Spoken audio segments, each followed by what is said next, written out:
Köszöntelek, kedves barátaim, a csatornámon. Ez a csatorna főleg Erdély településeit veszi górcső alá, ezeket a településeket szeretné bemutatni. Ma Kőhalomra látogatunk. Románul Rupea, 1929-ig Kohalm, németül Reps, város Romániában, Brassó megyében. Közigazgatásilag hozzátartozik Sövénység és a 6 kilométerre délkeletre, a Homoród mentén fekvő kőhalmi vasútállomás. Fogarastól 41 kilométerre északkeletre, a Segesvár-Brassói főút mellett fekszik. Mivel a 14. században a Kozdi káptalan székhelye volt, és a 14.-15. században Kőhalomszéket is Kozdszék néven említették, valószínű, hogy eredetileg a települést is Kozdnak hívták. Azonos nevű patakja, németül Kosd, románul Kozd, 1289-ben bukkan föl először a forrásokban.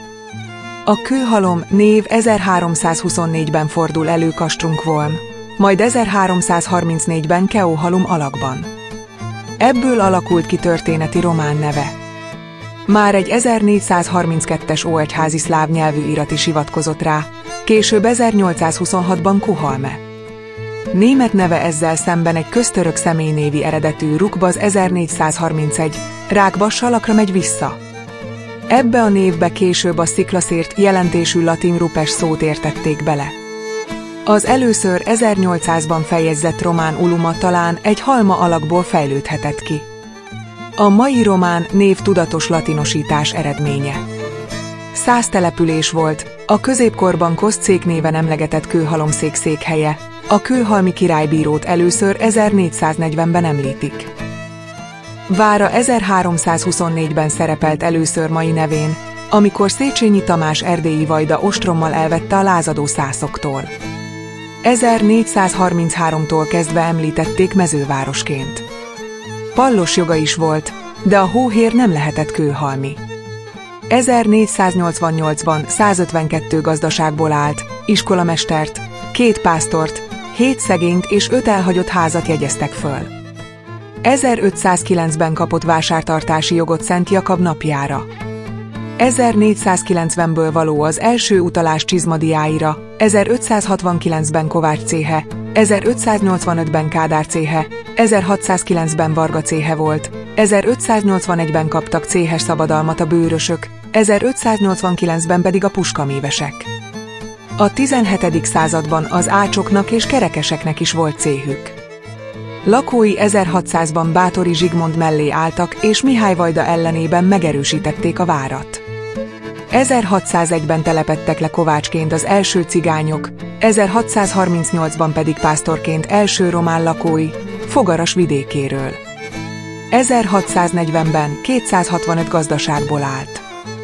1661-ben Ali pasa a várral együtt elfoglalta. 1663-ban első apafi Mihály országgyűlés tartott Erőd templomában.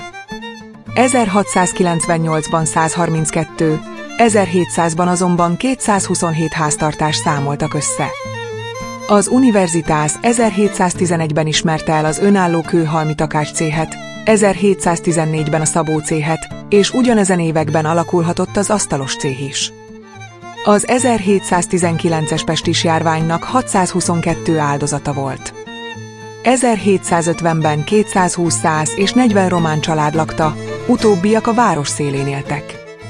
99 vargát, 49 szűcsöt, 11 csizmadiát és 10 fazekast írtak össze a városból. 7 mészárosa 1757-ben a nagyszebeni mészáros céhez tartozott. 1772-ben Tímár céhe és gyógyszertára is működött. A ferences rend 1760-ban kapott telket egy katolikus városi tanácsostól, és 1762-ben újra alapította a város római katolikus plébániáját. 1779-re felépítették a templomot is, amely azonban 1802-ben leégett. Helyette 1810-ben kezdtek újat építeni. 1765-től egészen 1886-ig 2-3 ferences élt és tanított Kőhalmon, azután már csak egy, mert iskolájukat akkor államosították, 1786-ban, 2015-en lakták, a nem mezőgazdasági lakosság aránya 53% volt. Híresek voltak marhakereskedői. 100 lakossága 6, később 7 szomszédságra oszlott. A szomszédságok leggazdagabb tagjának kötelességük volt kocsmát fenntartani, ahol a többi tagot ingyen szolgálták ki. Az ortodox románok 1790-ben építettek fatemplomot. A 19. század elején egy részük uniált, és kőtemplom építésébe kezdett. Román görögkatolikus parókiája 1822-ben vált önállóvá. 1840 körül húsvéti vásárkor nagy számú szarvasmarhát és juhot hajtanak piacára, a szomszédmirk vásári hízlalt ökröket nagyobbára kolozsvári mészárosok veszik meg. A helybe készülő nyírfanyergeket nagy mennyiségbe hordják szét az országba, Jakab-napkor egész ménes moldovai lovakat hajtanak kőhalomba, melyeknek nagy részét magyarországi kereskedők veszik meg. Tanácsa 1848. április 29-én tiltakozó levelet fogalmazott meg a magyar nyelv hivatalossá tétele ellen a közigazgatásban és a bíróságokon, majd képviselőket küldött az októberi agyagfalvi gyűlésre.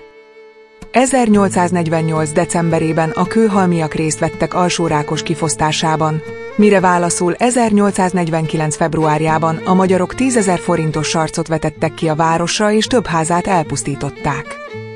1849. július 30-án a település mellett zajlott az 1848-49-es szabadságharc egyik ütközete.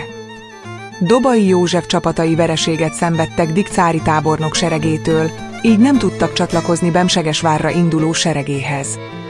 1850-ben 150 csizmadia dolgozott benne, a családfők több mint 1/10. A népszámlálások tanúsága szerint 1857 és 1869 között több száz román lakosa át, illetve visszatért az ortodox vallásra. Ők 1898-ban építettek maguknak kőtemplomot. Kénes gyógyvíz forrására 1866-ban a Jacobi család fürdőt épített. Ez az 1940-es évek végéig sikeresen működött, amikor az államosító hatalom pusztulni hagyta. 1870-ben 100 hitelbank, 1883-ban magyar takarékpénztár alakult. 1876-ban városi rangját elveszítve Nagyküküllő vármegye Kőhalmi járásának székhelye lett. Rudolf Bergner 1884-es úti beszámolója szerint. A település valójában 3 párhuzamos utcából áll, középen húzódik a 3. főutca a templommal és a térrel, ahol szászok laknak. Ugyanez vonatkozik a baloldali utcára is, amelyhez a Takaros Ferences templom és kolostor csatlakozik, ahol jelenleg csak 2 klerikus testvér él. A 3. utcát románok lakják, bár a házak építési módja arra utal, hogy egykor itt is szászok éltek. Mint másutt, itt is lassan visszahúzódtak és helyet adtak a románoknak, akik főleg a falu keleti házsorát lakják a falu végén, a felénk néző fronton. Mellettük cigányok laknak, és ugyanebből a népből egy másik csapat is letelepedett a város túlsó bejáratánál. 1885-ben állami, magyar nyelvű iskola létesült, 1902-től 36 ágyas kórház működött benne. 1903-ban heti lapja indult Repszervokenblát néven. 1910-ben létrejött a Csetate, a Román Népbank. 1919. január 16-án Nagyküküllő vármegye cigányai nagygyűlést tartottak Kőhalomban, 7-800 résztvevővel. A 2 világháború között kendőgyár, 100 cipészműhely, néhány gépészeti műhely és gyógyfürdő működött, 1938-ban szanatórium nyílt benne. Mind a Szászföldön másutt is, 1945-ben a szászok házaiba korábbi cigány napszámosaikat költöztették be. A Szovjetunióba elhurcolt 102-100 személyből 97-en tértek vissza. 1952-ben visszakapta városi rangját. A szocializmus idején harckocsi alkatrészeket gyártó üzem, tejgyár, szőnyeggyár, bútorgyár, kesztyűgyár és varrodák létesültek. Ezek többsége 1990 után bezárt. 1972-73-tól északi részén tömbházas negyed épült. Az unitáriusok 1990-ben, a reformátusok 1993-ban építettek templomot maguknak. A vasúti telep. A városközponttól 6 kilométerre fekvő telephelyén 1848-ban egy Lomás nevű zsidó vállalkozó létesített fűrésztelepet, amelynek tulajdonosai a 20. század elején Klein, Weiss és Bartfuss voltak. Az Ugrához tartozó területen 1873-ban épült ki a vasútállomás, akkor Homoród, Kőhalom néven. Az állomás mellett újabb fűrészgyárak is létesültek, 1888-ban a Neusros féle, 1896-ban pedig Eichler és társái. Az állomás raktárában a hatóságok 1877-ben 37 ládányi lőszert találtak. Ennek nyomán kezdték felgöngyölíteni a székely összeesküvést, amely a hadianyagot egy az oszmáni-orosz háborúban az oszmán oldalhoz csatlakozandó székely szabadcsapat felfegyverzésére szánta. A Lumös Faexport cég, amelynek a székhelye a pályaudvar mellett volt, a két világháború között 50-60 alkalmazottat foglalkoztatott. 1945 után a vasútállomás mellett álló 18 házat Kőhalomhoz csatolták, majd 1963-tól állami kézben jelentős parkettgyárrá fejlesztették a fűrészüzemet. Több száz munkás érkezett családjával a Székelyföldről, az Avasból és máshonnan, akik nagyrészt tömbházakban találtak új otthonra. Többségük magyar nemzetiségű volt, az 1966-os népszámlálás 626 magyar, 378 román és 33 német lakos talált. Magyar iskolai tagozat azonban csak az 1970-es évekig működött a telepen, és a fiatalabb generációk nyelvileg elrománosodtak. 1992-ben 809 lakosból 449 vallotta magát magyar anyanyelvűnek, bár a helyiek szerint a lakosság 70-75%-a magyar származású. A parkettagyár 1991 után bezárt, 400 főt nyugdíjaztak vagy elbocsátottak. 2022 körül egy betongerendákat gyártó üzem működik a telepen, továbbá egy 4 osztályos román iskola. 1990 után épült a római katolikus és a neobizánci stílusú ortodox templom. A Stefán Oktávián Josif Líceumban 1990 óta szakmai oktatást nyújtó magyar tagozat működik. A korábbi ortodox felekezeti iskolát Ioan Urszu bővítette 1921-től állami gimnáziummá. Mai épületébe 1952-ben költözött, 1960-ban ipari líceumá változtatták. Egy 8. osztályos magyar tagozat. A szórványdiákotthont a református egyház működteti. A város feletti Várhegyen állnak a vár tekintélyes maradványai. Főterén fallal övezett 100 evangélikus templom áll, a gótikus teremtemplom 14. századi, egykor Szent Jakabnak volt szentelve. Középkor végi falfestményei nagyrészt az 1802-es festés alatt rejtőznek, kazettás mennyezete 1713-ból való. Különálló barokk tornya a kerítőfalban van, 2 harangját 1488-ban és a 15. század végén, a 16. század első felében öntötték. Szent Miklós ortodox, korábban görögkatolikus temploma az 1800-as években épült. 2002-ben felújították és kibővítették. A belvárosi római katolikus templom 1807-ben épült. Az ortodoxok Szent Háromság temploma 1898. Györgyecserne a Néprajzi Múzeum. A város híres szülöttei. Bartolomaus Bausner evangélikus püspök. Fogarasi Tamási Árpád honvéd táborszernagy. Issekugy Béla farmakológus. László Gyula régész, történész.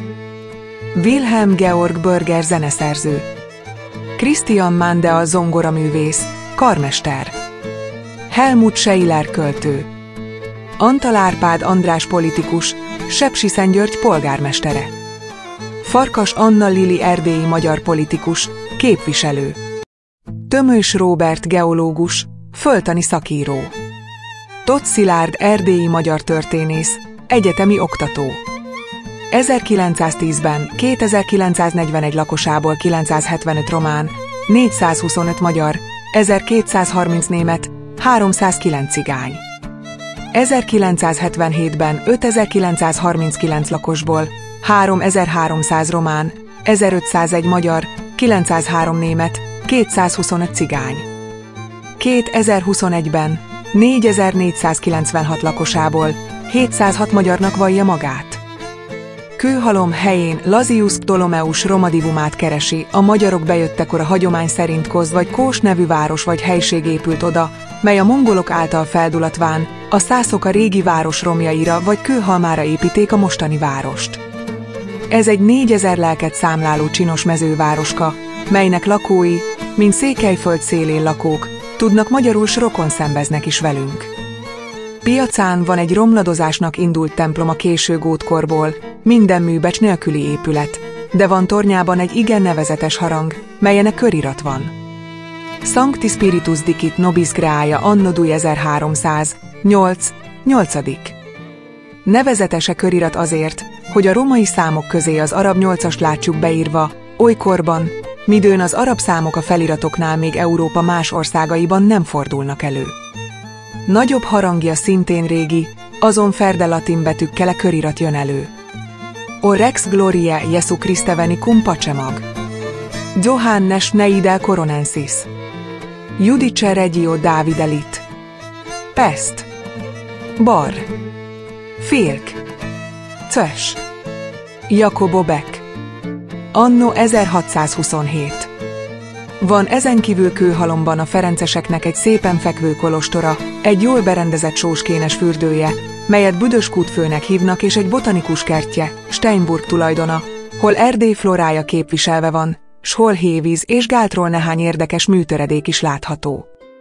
Ennyiből áll a város megemlítést érdemlő nevezetessége. De mi az utas figyelmét magára ragadja, mi régészeti, történelmi és építészeti szempontból egyaránt nevezetes, az Kőhalom fellegvára, mely bizonnyal egyike honunk legépebb, legszebben fekvő régi várainak. Kőhalom piaca és vára. A város felett közvetlenül egy 1498 láb magasságú önálló bazaltcsúcs tornyosul fel, mely mint óriási gula fúrta át magát a föld felrétegén, s mely mint egy előfutója a Hargita roppant Trecit tömegének. Ezen konikus alakú bazaltszikla felfelé keskenyedő meredek oldalát 3 sorban csigaszerűleg kanyarogják körül a várnak ódon magas falai, melyek onnan a sziklákból látszanak kinőve lenni. Nehány új cserépfedélzetű ódon bástya, nehány fehérre meszelt újabb épület hozzájárultával, ezen egymás fölé lépcsősleg emelkedő, meredek sziklára aggatott falak igen impozáns csoportozatot képeznek. De mielőtt a vár részletesebb vizsgálatába ereszkednénk, jó lenne annak építési korát meghatározni. Fájdalom erre vonatkozó semmi adat birtokában nem vagyunk, a várfalakon legfigyelmesebb kutatásaim sem tudtak mást, mint későbbi kiigazításokat jelelő feliratokat felfedezni, hanem a falak szerkezete, a vár építészetes a Sziklahegynek ciklopsi munkával kivitt idomítása arra mutat, hogy a vár jóval előbb épült a róla található első történeti adatnál, mely csakis 1324-ig hat fel. Mikor Róbert Károly kedvelt erdélyi vajdája Tamás, a szebeni ispánságot is magához ragadván, azért szentpéteri. Henning Szász gróf fellázadt ellene, miért Tamás vajda harcra kelt, s Kőhalombárát ostromolja, hanem úgy látszik, hogy a Szász forrongás csak elfoglalta volt ezen álladalmi várat, mert 1357-ben Keuhalm vára, mint királyi vár említetik, s Lajos király ez évben kiadott parancsában rendeli, hogy ezen és más királyi váraknak parancsnokai, várnaggyai ügyeljenek arra, hogy a hatóságuk alatti helységek a tizedet a fehérvári káptalannak adják, és ugyan Lajos 1380-ban Budáról rendeletet küld a kőhalmi királyi vár parancsnokának, hogy Bonyka Zségnek jogellenesen lefoglalt dézmáját a fehérvári káptalannak adja vissza. Tehát az királyi vár volt, s így a szászoktól építésének követelt dicsőségét meg kell tagadnunk. 1421-ben törökök dúlják fel Kőhalom várát, ez körülbelül utolsó történeti adatunk e várról, pedig igen valószínű, hogy ezen jelentékeny hattani pont, s erős fekvésénél fogva csak nem bevehetlen erőd a nemzeti fejedelmek eseménydús korszakában is szerepelhetett, s nem egy ostromot állhatott ki, de nem volt történésze, ki a hozzáfonódó eseményeket feljegyezve az utókornak átadta volna. Vagy ha van is a kőhalmi levéltárban erre vonatkozó adat, azt senki még fel nem kutatta és közre nem bocsátotta. Ez szerint történetét tovább nyomozni nem tudván, lássuk-e várnak mostani állapotját. Említém már, hogy a vár bazaltcsúcsa minden oldalról függélyes meredeken van leszelve, csak is északi oldalán függ egybe egy lapályosabb hetnyak által a Kőhalom feletti fensikkal. E volt az egyetlen pont, honnan a hegy megközelíthető volt, s azért ez oldal merősítésére főfigyelem is volt fordítva, mert itten egy szabálytalan négyszög idomú elővár van, 100 lépés hosszú keletről nyugatnak, 90 lépés széles északról délnek, mely az erőd többi sziklacsúcsra fektetett részénél jóval alább feküdvén, azt alsóvárnak is nevezhetjük. Ezen alsóvár északi homlokzatának közepén volt a főbejárat, egy félfedelű négyszögbástya alatt, mely előtt még más külső védművek és a hetnyakot egész szélességében átszelt mély sánc volt, melyre felvonó híd ereszkedett a külső védművekből. Az északnyugati szögletben egy négyszög, az északkeleti szögletben egy ötszögbástya áll, ez utóbbi és egy közelében lévő másik négyszögbástya között másik gyalogkapu is volt, melyhez a város felől meredeken emelkedő lépcsőzeten lehet feljutni. Az alsóvár fogrovátkos falai, serős bástyái által környezett alsó udvar menedekesen emelkedik északról délnek, közepén van egy nagyon mély, igen bő és jóvízű kút, melynek oszlopcsarnokos tetőzete és az azon volt, Bethlen Gábor alatti ásatását bizonyító felirat már eltűnt. Ezen alsóvár délnyugati szögletében van azon köríves nyilatú kapu, melyen át a felső várba lehet jutni. Könnyen most, mert a kapu nyilat ajtó nélkül tárva áll, de bajosan régen, mert a kaputól keletre egy hatalmas ötszögbástya emelkedik, az egész várnak legnagyobb és legtekintélyesebb védműve és épülete, mely egész testével kiszökelve az alsóvár területére. 5 emeletéből sűrűn nyíló lőréseivel és zúzműveivel fedezte nem csak az említém kaput, hanem teljesen uralogta az alsóvárat is. A felső vár ismét 2 részre oszlott. Alsó része nem más, mint a sziklacsúcs oldalában mesterségesen bevésett 10-15 lépés szélességű karima vagy gyűrűzet, mely csigaszerű kanyargással futja körül az egész hegycsúcsot 500 lépés kerületben.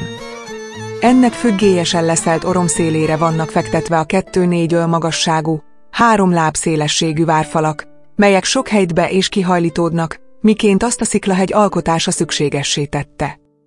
E falak a hegyet megkerülve a fennebb leírtam ötszög donnyonhoz mennek, ha nem itt, hol a falak kiindulási pontjával egybe találkoznak, nem szűnnek meg, hanem egy újabb sziklavésetben folytatódnak a kapu felett vagy 20 lábnyira emelkedett színvonalán a függélyes sziklának.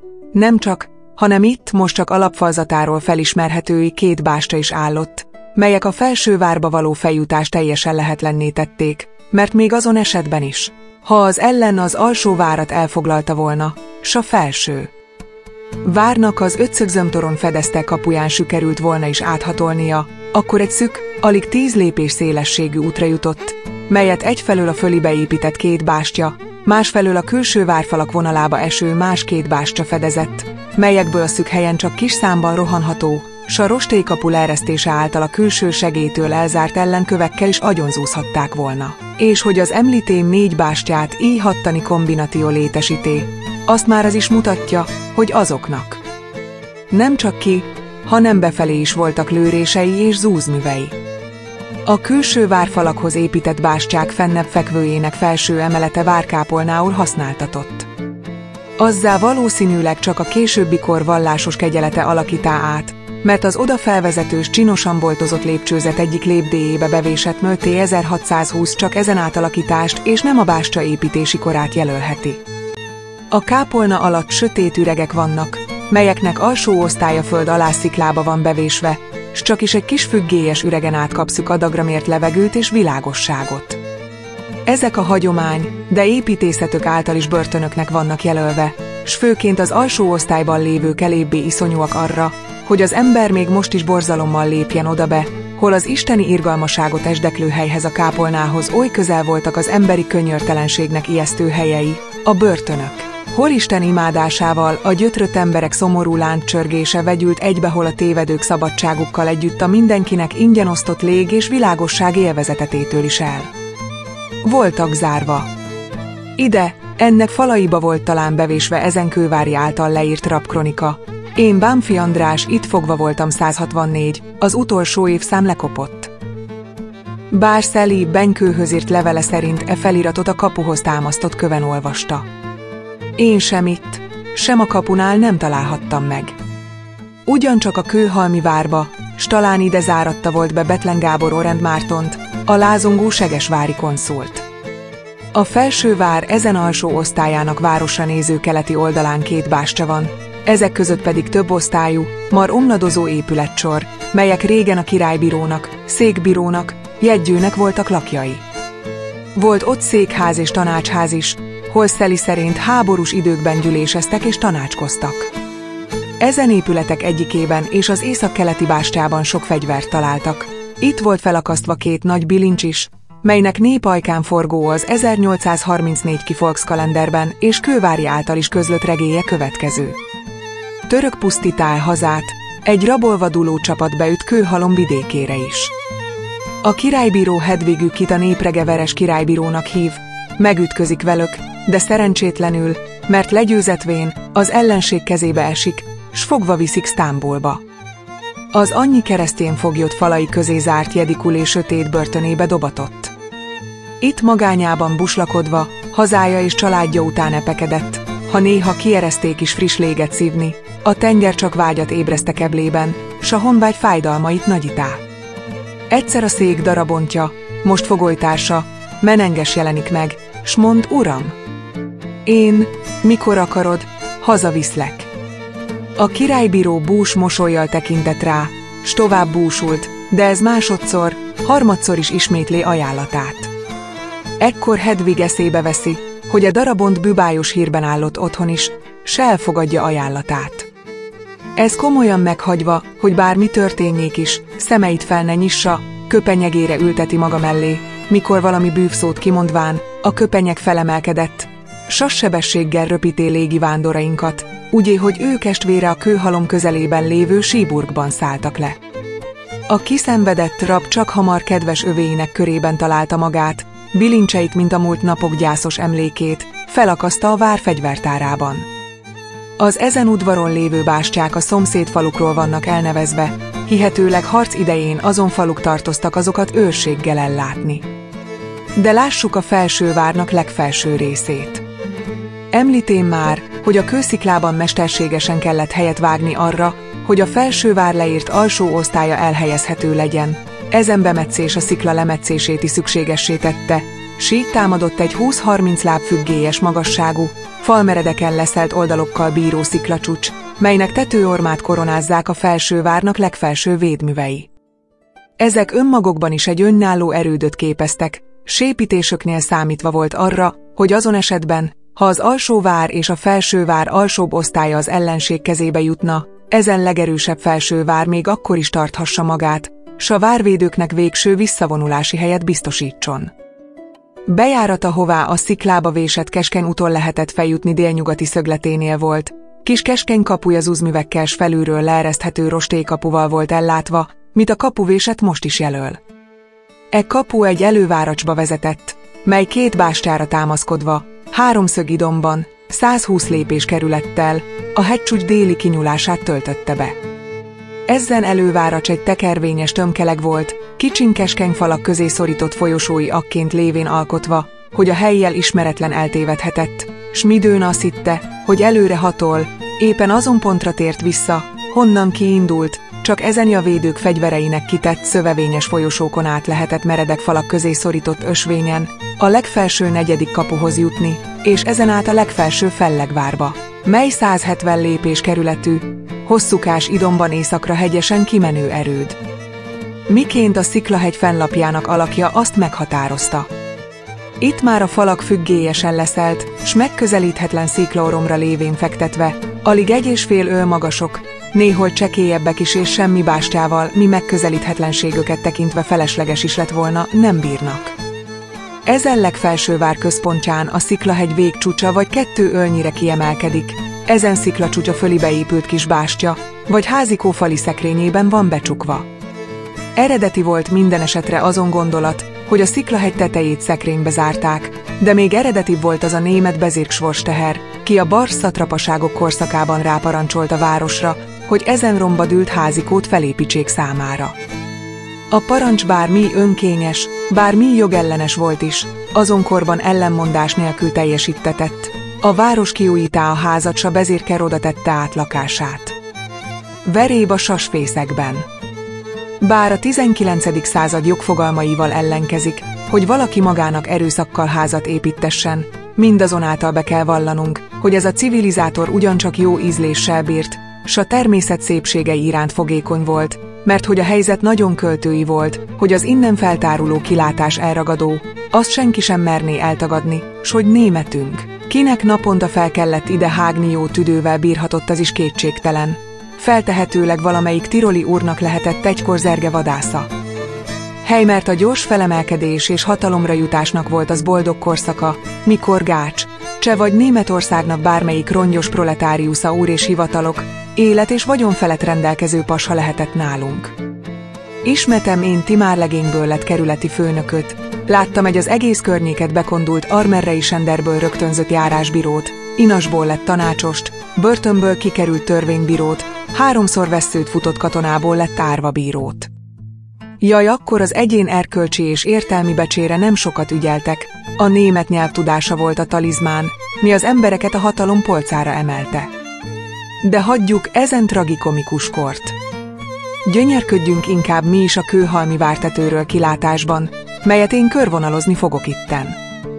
Keletre az alsó Rákosi-szoros és a Rika zöldlombos láncolata felett, a Hargita, Mitacs és a távol nagy csomágnak kéklő csúcsai tűnnek fel, délre a hévízi és magyarosi erdőségek felett a roppant Bucsecs, Királykő és a Barcát környező többi havasok elmosódó könnyűded alakjai lebegnek. Délnyugatra a Gyírgyeltő és Event közti völgy nyilat felett a fogarasi és verestoronyi havasok láncolata képezi a láthatár zárvonalát. Északra, a vártetővel egy magasságban igen regényesen fekvő sövénység. És ott terül el a várhegy keleti aljában a nevető városka, Kőhalom, egyenes zsinorra húzott utcáival, csinos négyszögpiacán lévő ódon templomával. A hegy nyugati aljában pedig a Kostbak hátfolyt a Steini térség, hol 1849-ben 700 rosszul fegyverzett honvéd 5000 orosszal egész napon át hősileg harcolt, s azokat visszanyomta. Ott Stein háta meget táborzott az előre nyomulni nem tudott orosz hadsereg, s 20 Vilmos huszár minden éjjel megszerezte magának azt az időtöltést, hogy közibök vágva az egész tábort felverte, s mindig néhány muszkasisakot hozott vissza Kőhalomba diadai elől, mit minden éjjel ismételve oly zavarba hozták az orosz tábort, hogy az visszahúzódott s Kőhalomba a 700 hős honvéd mindvégig fenntartá magát, midőn pedig a Szentügy, melyért küzdöttek, már veszve volt, 2 nagy orosz tábor által. Körülözönöltetve kivágták magukat, Santos Ferenc vezetése alatt a muszkák folytonos kartács tüze közt vonultak fel a Homoró terén, hol midőn már a honért mit sem tehettek, feloszlottak. Bármerre menjen is a bérces kis hazában a vándor, mindenütt dicső hőstettek emlékével találkozik, minden lépten Szentföldet tapod, melyet a szabadság dicső védelmében kiontott honfivér öntözte. Letűnt a nap, mely dicsőségének fénysugaraival árasztá el nem csak Ehont, hanem egész Európát, dicső, nagyszerű harcok, világrendítő győzelmek után a szolgaságnak sötét éje következett. De az nem tarthat a soká, mert annyi nemes áldozat, sólyszent törekvés eredménytelen nem lehet s a szabadság fénytüzének feltűnő sugarai, a virattat jelölik. A kőhalmiak még most is áhítattal emlékeznek a vidéköken kivívott győzelmekre, a 700 honvéd és 20 Vilmos huszárról oly csudákat beszélnek, melyeket Ariosto egy nagyszerű hős költeményre tudott volna anyagul felhasználni. Lázius a Kőhalom közelében lévő Argetment Ptolemeus Argidaumja helyére építi, de Lazius minden rendszer nélkül írt, s a helyeknek még újabb elnevezéseit is kedvtelve ferdítette el, mint Repset is Repicamnak keresztelte, s így nem lehet tudni, hogy ő Argetmenje alatt miféle helységet értett. A kőhalmi település a 12. század közepén lendült fel, amikor II. Géza magyar király betelepítette Erdélybe a szászokat. Kőhalomban az első templomot a katolikus szászok építették fel a várban a 12. században. A katolikus vártemplom romjai ma is láthatók a vár középső részén. A középkori iratok szép katolikus hitéletről tanúskodnak a 16. század közepéig, amikor a város átállt a lutheránus vallásra. 200 évig szünetelt a katolikus vallásgyakorlat Kőhalomban. 1752-ben Csabor Mihály kőhalmi lakostelket ajánlott fel a ferences templom építésére. A fogarasi ferencesek felépítették az első kápolnát 1762-ben, majd 1779-ben megépítették az első kolostort. 1802-ben a kis templom és kolostor teljesen leégett. 1808-ban építették fel Szent Anna tiszteletére a mai templomot és kolostort. 1802-1912 között gróf Széky Teleki Anna volt a pártfogó, és bőséges anyagi hozzájárulással segített a templom felépítésében. A templom védőszentje ezért lett Szent Anna. A Brassó megyei Kőhalomnak, Rupea, egy olyan vára van, melyet bármelyik város megirigyelhet. A városon kívül a Várhegy nevű hegyen helyezkedik el, melyet az útról jól lehet látni. Az itt végzett ásatások arra mutattak, hogy egy dák erődre építették a mostani várat. A legenda szerint Decsebál ezen a helyen követett el öngyilkosságot. 1324 az az év, amikor hivatalosan először jelenik meg írásokban. Alig telik el 100 év és már is nagy károkat okozó török támadások érik. Mindezek oda vezetettek, hogy a kőhalmiak még magasabb falakkal és tornyokkal bővítették a már meglévő várat. A 17. században folytatódtak a szerencsétlenségek, ezúttal a tűz, pestis és további török támadások érték.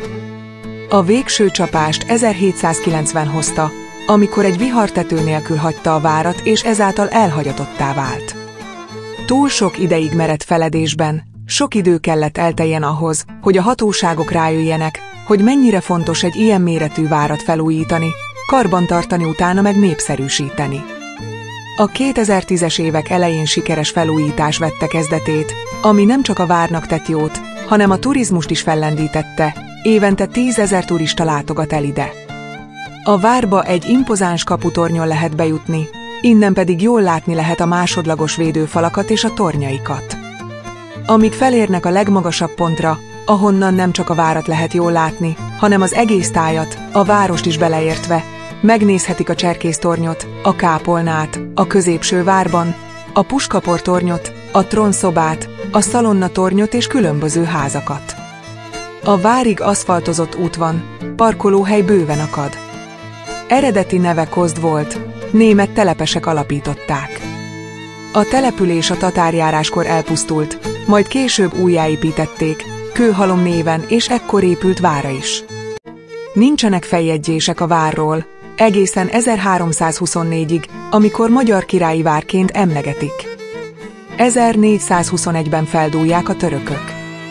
Királyi tulajdon volt a középkorban, eredetileg csak a belső várból állott, így nem volt stratégiai jelentősége, ezért a 16. század végén átadták a településnek. 100 éven át bővítgették a kőhalmi polgárok. 2 tágas várudvart csatoltak hozzá, melybe kis házikókat állítottak, ahova veszély idején behúzódhattak, továbbá veszély híján raktárként használták. Felépítették a szolgák tornyát, a szalonnás tornyot, valamint az alsóvárban kutat is ástak.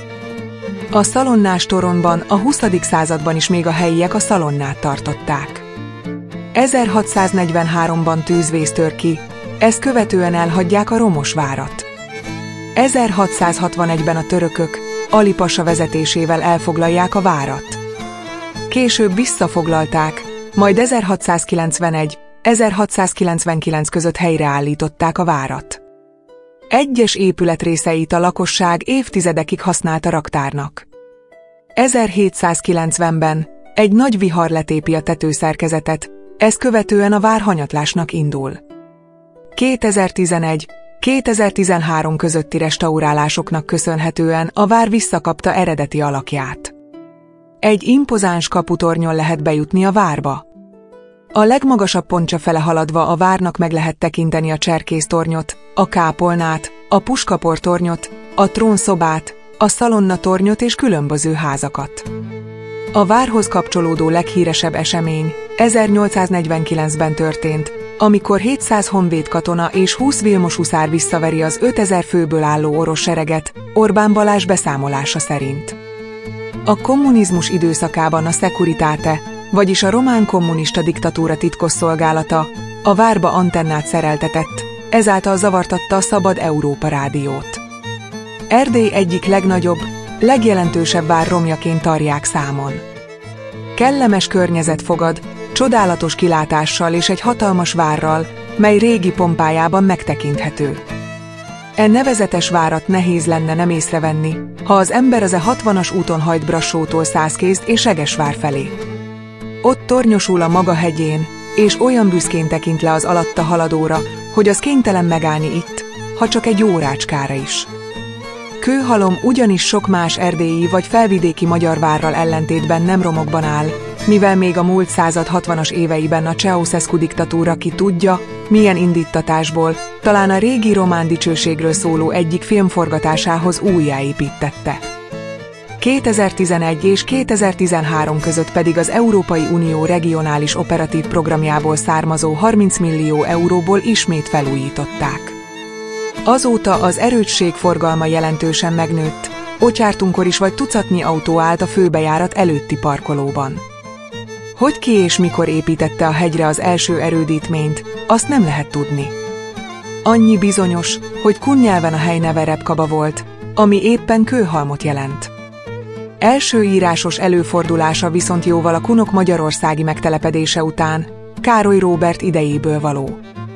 A Nápolyból jött király hű erdélyi vajdája, Széchenyi Tamás 1324-ben ide szorította be az uralkodója ellen fenekedő Henning Szász grófot. A várat szabályosan megostromolták a feldühödött magyarok, a gróf pedig életével fizetett a lázadásáért. A brassói Szász vezetés így azután nagy morogva elismerte az akkoriban Carobertónak nevezett király fennhatóságát. Kőhalom neve legközelebb 1421-ben került elő, amikor a már császári cím felé kacsingató Zsigmond király alatt Erdélyre tört rabolni, pusztítani a török. Ez volt az első ilyen támadások egyike, amelyet még több tucat követett az 1700-as évekig. Közülük ott volt az 1661-es hadjárat is, amelyet a temesvári pasa, Ali vezetett, s miután bevette Kőhalom várát, úgy döntött, hogy azt le kell rombolni. De még a falak felrobbantása előtt megfordult itt a nagymesélő utazó, Evlia Cselebi, 1611-1682 is, aki szokásához híven igencsak kiszínezett képet festett Kőhalomról. E vár ugyanis igen erős és tisztelt levén, Erdély részeinek kulcsa, Szász-magyar, Erdély és Székely vilájatok határa között kellemes, gazdag és szép vár. Két völgy között, egy magas földhalmon fekvő, téglaépítkezésű, kerek alakú, csinos vár, mely fehér és fénylő, mint a hattyú. Egy kapuval, 7 templommal, teljes felszereléssel bíró, fellegvár nélküli, nagy kereskedelmi helyez. 3 fürdője, 10 pátriárkái háza, 2000 boltja van. Más keresztények szokása szerint az árucikkeket itt is asszonyok és leányok árulják. A város körül sorompós, igen meredek s erős, várszerű bástyafal van, egyszeres fallal, 3 kapuval, 8 bástyával, s egészen megtelt hosszú árokkal.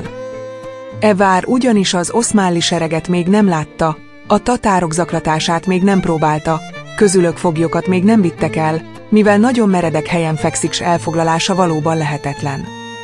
A 7 templom és a 2000 bolt erős túlzásnak tűnik, hiszen a vár alatti település, a második Géza király által betelepített szászok lakta, Koz legfeljebb egy nagyobb falu volt, míg 1241-ben a tatárok el nem törölték a föld színéről. Az újjáalapítás utáni Kőhalom városa ugyan káptalani székhely lett, de az biztos, hogy nem volt Cselebi idején, a 17. században 7 temploma. Hiszen 1910-ben, a történelmi Magyarország utolsó népszámlálásakor is csak alig több mint 2500-an lakták, köztük 425 magyar. Viszont a kőhalmi polgárok még az 1620-as években Bethlen Gábor fejedelemtől megkapták a föléjük magasodó, biztonságot jelentő várat, és mindjárt nagy építkezésekbe is kezdtek ott. Ekkor húzták fel a meglévő felső köré a középső vár falait, amelyekbe Szász szokás szerint az erődtemplomok mintájára beleépítették élelemtároló kamráikat. Azután a század derekán, biztos építettek még egy alsóvárat is. Egy helyre kis alsóvárat, rá egy új kaput 1643-ban, mindjárt jobbról pedig mellé egy fegyverraktárt és egy 4-szögletes tornyot, amelyet a mai napig szalonnás toronynak hívnak.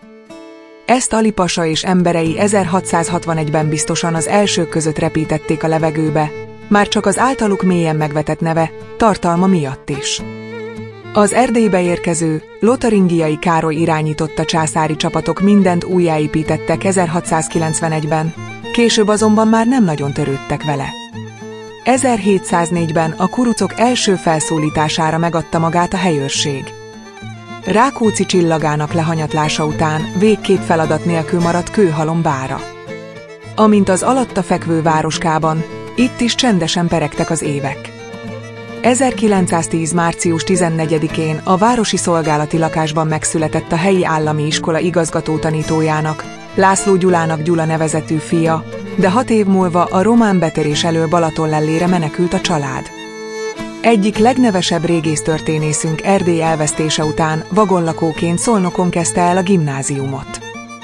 Kőhalom magyar lakossága 1966 után jelentősen megnövekedett, miután a vasúti településrésznél még a Lomás família által alapított fűrésztelep 1963-ban parkettagyárrá nőtte ki magát. Tömbházak is épültek az ide toborzott munkásoknak, köztük annak a 626 magyarnak, aki a könnyebb élet reményében érkezett a városba.